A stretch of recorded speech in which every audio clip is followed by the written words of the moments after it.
Sowat 2000 Kaapse leerders het Woensdag by die Kandani Vredespark in Khayelitsha byeengekom om aan 'n optog vir gehalte onderrig deel te neem.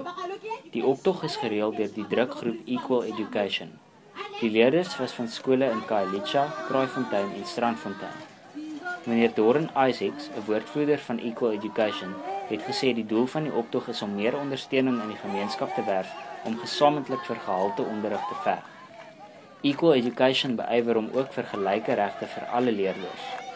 Die leerders het vreedsaam deur die strate van Khayelitsha betoog en struggle-liedere gesing.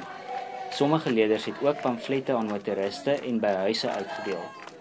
Volgens Equal Education maak altesaam 46% van die sowat 25,000 openbare skole van pittoilette gebruik, terwyl 4% geen toiletgeriewe het nie.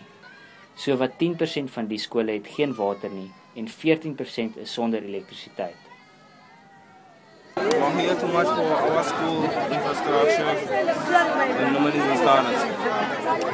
What are the challenges that you're facing at your school? Challenges like there are no toilets, there are no water and all this stuff. There are no toilets and water at your school.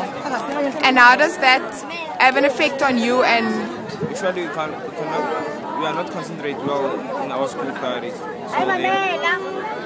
we want some change. what is the message that you want to say to the Minister of Basic Education?